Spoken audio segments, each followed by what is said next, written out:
बहुत बड़ी राहत की सांस थी एसपीओज़ के लिए, जो 3,000 या 6,000 से सीधे 18,000 तक इनकी सैलरी रखी गई, इनका ऑनरेरियम रखा गया।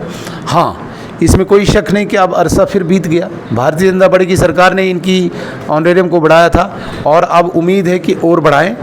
और जिस प्रकार से एसपीओज़ इस आशा में बैठे हैं कि भारत सरकार दोबारा से इनका ऑनरेरियम बढ़ाएगा, डेफिनेटली आप यकीन मानिए कि इनकी इस अपेक्षा को भी भारत सरकार पूरा करेगी और ज़रूर ऑनरेरियम को इंक्रीज़ करके इनकी मांग को पूरा करेगी। सर, हमेशा कहते हैं कि वो समय कब आएगा, तो कुछ आप कह सकते हैं as a leader of opposition उनके लिए?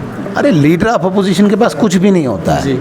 लीडर ऑफ अपोजिशन के पास सिर्फ बात उठाना, बिल्कुल सर, मीडिया में उठाना, सड़क में उठाना, पब्लिक गैदरिंग में उठाना, इतना ही है। लीडर ऑफ अपोजिशन के पास कोई पेन की ताकत थोड़ी है, ये तो सरकार के पास होती है। अनएम्प्लॉयमेंट को किस तरह से सर देखते हैं आप? लेकिन अब गवर्नमेंट सेक्टर्स को प्राइवेट सेक्टर्स में किया जा रहा है। नहीं, देखिए, 3 पीढ़ियों से यहाँ पे इन बेरोज़गार नौजवानों के साथ इन्होंने मजाक किया है। ये इनके दादा मोहतरम ने भी किया, वालिद मोहतरम ने भी किया और ये भी कर रहे हैं। कभी भी जम्मू कश्मीर में इस प्रकार की कोई एम्प्लॉयमेंट की पॉलिसी नहीं लाई जिससे नौजवानों को जो उनके टैलेंट या जो उनकी काबिलियत के आधार पे कोई जॉब मिल सकता था वो मिले। कि मैं विश्वास दिलाता हूँ जम्मू कश्मीर के नौजवानों को कि जिस दिन भारतीय जनता पार्टी सत्ता में आएगी, जम्मू कश्मीर के नौजवानों को अनेक क्षेत्रों में कहीं न कहीं काम मिलेगा, जॉब मिलेगा, नौकरी मिलेगी और आत्मनिर्भर के जो नरेंद्र मोदी जी का स्लोगन है उसके माध्यम से भी नौजवानों को बहुत ज़्यादा एवेन्यूज़ मिलेंगे। जम्मू कश्मीर के अंदर लगातार डेलीवेजर्स का मुद्दा गरमाया हुआ है, अनएम्प्लॉयड यूथ, और उसी के साथ एसपीओज़ हो या जो पीएचई डेलीवेजर्स हैं वो कहीं ना कहीं सड़कों पर हैं और गुस्सा आक्रोश हमें लगातार देखने को मिलता है। लेकिन इस वक्त हमारे साथ leader of opposition Sunil Sharma साहब हैं और जिस तरह से ये जम्मू कश्मीर से लीडर ऑफ अपोजिशन है तो इनका रोल भी हम जानेंगे कि आखिरकार सेंटर के साथ जो है इनकी किस किस्म की बात चल रही है जम्मू कश्मीर के हवाले से, और जम्मू कश्मीर के अंदर जो जम्मू कश्मीर की मौजूदा हुकूमत है उनसे क्या कुछ जो है वो इनकी बातचीत चल रही है, क्योंकि इनका भी बहुत ज़्यादा जो रोल है वो लेबर लॉज के अंडर बनता है जम्मू कश्मीर के इन तमाम इश्यूज़ के ऊपर। सर, सबसे पहले तो बहुत बहुत शुक्रिया सर आपके कीमती समय के लिए। सर, सबसे पहले सवाल यही रहेगा कि जिस तरह से लगातार डेलीवेजर्स का मुद्दा गरमाया हुआ है, किस तरह से आप देखते हैं सेंटर का कितना रोल इसमें बनता है और जम्मू कश्मीर की सरकार का? देखिए, डेलीवेजर्स का मुद्दा कोई नया मुद्दा नहीं है और ये पहली बार नहीं हो रहा है कि डेलीवेजर्स सड़कों पे आए या डेलीवेजर्स चिल्ला रहे हैं। ये तो लगे हैं बेचारे जी। और आपने देखा कि जो ही ये बजट सेशन शुरू हुआ था तो डेलीवेजर्स ने सेक्रेटरीट चलो की कॉल दी थी, उस पर भारतीय जनता पार्टी के विधायक दल ने असेंबली में पूरी इनकी आवाज़ को उठाया, दमघम के साथ उठाया और मजबूर होकर सरकार ने एक कमेटी फ्रेम की थी कि 6 महीने के अंदर चीफ सेक्रेटरी की चेयरमैनशिप में एक कमेटी रिपोर्ट देगी और उस रिपोर्ट की रिकमेंडेशन के आधार पे वो फेज्ड मैनर में रेगुलाइजेशन करेंगे। जो नाकाम हुए, असफल हुए। असफल ने, मैं कहूँगा, एक और झूठ मुख्यमंत्री जी ने उस वक्त असेंबली में दिया और एक भद्दा मजाक इन डेलीवेजर्स के साथ किया। ये कोई नया मुद्दा नहीं है, लेकिन मैं एक बात स्पष्ट करना चाहूँगा, सेंटर का स्टेट अफेयर्स में इन चीज़ों के साथ कोई वास्ता नहीं होता है। इस वक्त यूनियन टेरिटरी होने की वजह से केवल और केवल लाइन ऑर्डर, जिसे हम पुलिस कहते हैं, वो केंद्र देखता है। ये जो डेलीवेजर्स का इशू है या इनकी रेगुलाइजेशन का इशू है, ये प्योरली शुद्ध रूप से जम्मू कश्मीर सरकार का प्रोरोगेटिव है। उन्होंने ये डिसीजन लेना है और चुनाव से पहले उन्होंने कहा भी था बिल्कुल सर कि सरकार बनने के तुरंत बाद वो डेलीवेजर्स को रेगुलराइज करेंगे। तो अभी इनको सेंटर से क्या इससे लेना देना है? सेंटर का कोई वास्ता ही नहीं इसका, ये करना इन्होंने। हाँ, जम्मू कश्मीर में भारतीय जनता पार्टी विपक्ष में और विपक्ष की भूमिका आवाज़ उठाना है। हम हर वक्त इनकी सड़क में हो, असेंबली में हो, कहीं पे भी हो, हम इनकी आवाज़ बन के हमेशा इनकी हक की लड़ाई लड़ रहे हैं। सर, आप विपक्ष के नेता है तो जिस तरह से एसपीओज़ हैं उनको बहुत सारी उम्मीदें आपके ऊपर है, क्योंकि हमने भी बहुत सारे एसपीओज़ के साथ बात की तो वो हमेशा आपका ही नाम लेते हैं कि अगर हमें किसी के ऊपर उम्मीद है जो इस वक्त विपक्ष में है तो वो leader of opposition Sunil Sharma साहब है। किस तरह से आप उनके इशू को देखते हैं? टेररिज्म के खिलाफ उन्होंने हमेशा लड़ा है, रिस्क में अपनी जानें डाली है और कहीं ना अपनी जानें गंवाई है। देखिए, भारतीय जनता पार्टी की सरकार जब केंद्र में आई तो एसपीओज़ के लिए एक नियमावली बनी, एक पॉलिसी बनी, एक योजना बनी। तब तक इनकी कोई योजना नहीं थी। तब तक मुझे नहीं लगता है कि इन एसपीओज़ के लिए किसी ने सोचा भी था।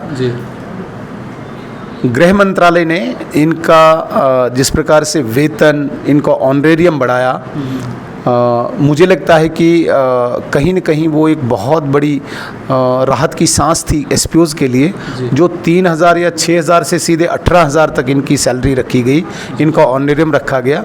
हाँ, इसमें कोई शक नहीं कि अब अरसा फिर बीत गया। भारतीय जनता पार्टी की सरकार ने इनकी ऑनरेरियम को बढ़ाया था और अब उम्मीद है कि और बढ़ाएं।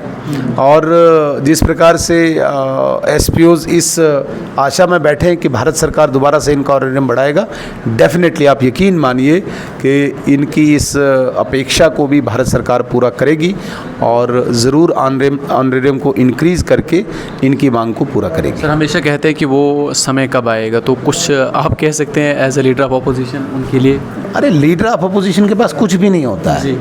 लीडर ऑफ अपोजिशन के पास सिर्फ बात उठाना, बिल्कुल सर, मीडिया में उठाना, सड़क में उठाना, पब्लिक गैदरिंग में उठाना, इतना ही है। लीडर ऑफ अपोजिशन के पास कोई पेन की ताकत थोड़ी है, ये तो सरकार के पास होती है। अनएम्प्लॉयमेंट को किस तरह से सर देखते हैं आप? उमर अब्दुल्ला साहब ने तो वादा किया था कि जम्मू कश्मीर के अंदर यूथ को यहाँ पर नौकरियाँ मिलेंगी, लेकिन अब गवर्नमेंट सेक्टर्स को प्राइवेट सेक्टर्स में किया जा रहा है। नहीं, देखिए 3 पीढ़ियों से यहाँ पे इन बेरोज़गार नौजवानों के साथ इन्होंने मजाक किया है।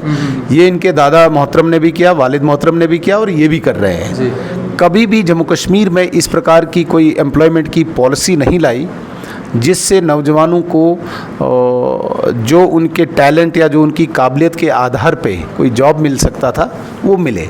कभी उस पर सोचा ही नहीं। आप मुझे बताइए कि जम्मू कश्मीर की सरकार ने कब कोई पॉलिसी लाई? कभी नहीं लाई।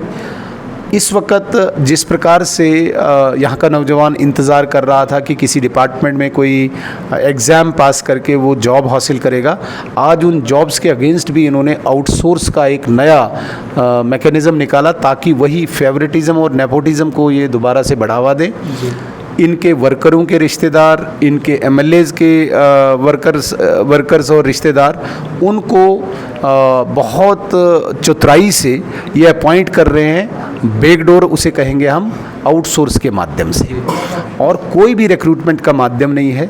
आज जो गरीब बच्चा ग्रेजुएट है, पोस्ट ग्रेजुएट है और इस इंतज़ार में है कि कोई एग्ज़ाम आएगा, लेकिन जिस एग्ज़ाम का वो इंतज़ार कर रहा है उस एग्ज़ाम के अगेंस्ट ऑलरेडी आउटसोर्स करके इन्होंने जॉब दे दी है। तो ये बहुत बड़ा एक अन्याय हुआ है नौजवानों के साथ। ये परिवार जिसको हम पार्टी कहते हैं, नेशनल कॉन्फ्रेंस, ये कभी भी जम्मू कश्मीर के बेरोज़गार लोगों का हितैषी हो नहीं सकता है, क्योंकि 3 पीढ़ियों से हम देखते आए हैं। किसी भी क्षेत्र में देखिए, शिक्षा में कोई पॉलिसी नहीं इनकी, एम्प्लॉयमेंट में इनकी कोई पॉलिसी नहीं, कोई इंडस्ट्रियलाइजेशन यहाँ पे करें, कोई जॉब्स इनको बढ़ाएं, कुछ भी नहीं। या जिसे हम कहते हैं कि सेल्फ डिपेंडेंट ही लोगों को बनाया जाए, उसके लिए काफ़ी योजनाएं हो सकती है। एग्रीकल्चर की योजना हो सकती है, हॉर्टिकल्चर की योजना हो सकती है, टूरिज़्म के माध्यम से सेल्फ डिपेंडेंट बनाया जा सकता है। कहीं पर भी इस सरकार की मैंने कोई पॉलिसी नहीं देखी। मैं विश्वास दिलाता हूँ जम्मू कश्मीर के नौजवानों को कि जिस दिन भारतीय जनता पार्टी सत्ता में आएगी, जम्मू कश्मीर के नौजवानों को अनेक क्षेत्रों में कहीं न कहीं काम मिलेगा, जॉब मिलेगा, नौकरी मिलेगी, और आत्मनिर्भर के जो नरेंद्र मोदी जी का स्लोगन है उसके माध्यम से भी नौजवानों को बहुत ज़्यादा एवेन्यूज़ मिलेंगे। बहुत बहुत शुक्रिया सर। तो साफ तौर पर आप लोगों ने सुना, हमारे साथ एलओपी साहब थे। इनका यही कहना है कि जिस तरह से जम्मू कश्मीर के अंदर जो एसपीओज़ है उनका जो मसला है वो कई सालों से इसी तरह से है, लेकिन सेंट्रल हुकूमत ही थी ऐसी जिन्होंने उनको समर्थन दिया है और सेंट्रल हुकूमत ही उनके साथ जो है वो इंसाफ करेगी। और इसी के साथ इनका ये भी कहना है कि जम्मू कश्मीर के अंदर जो ही भारतीय जनता पार्टी की सरकार जो है वजूद में आएगी तो जितने भी अनएम्प्लॉयड यूथ हैं उन्हें जो है वो यहाँ पर मुलाजम भी मिलेगी, और जम्मू कश्मीर के अनएम्प्लॉयड जो इस वक्त यहाँ पर जो परसेंटेज चली गई है उस हिसाब से वो कम भी होगी। फिलहाल आप लोगों की इस पूरी खबर को लेकर क्या कुछ रहा है, आप लोग भी अपनी राय जरूर रखें और इस वीडियो को ज़्यादा से ज़्यादा ज़रूर शेयर करें। देखते हैं रिजकी पोस्ट के साथ मैं मोहम्मद सलीम। शुक्रिया।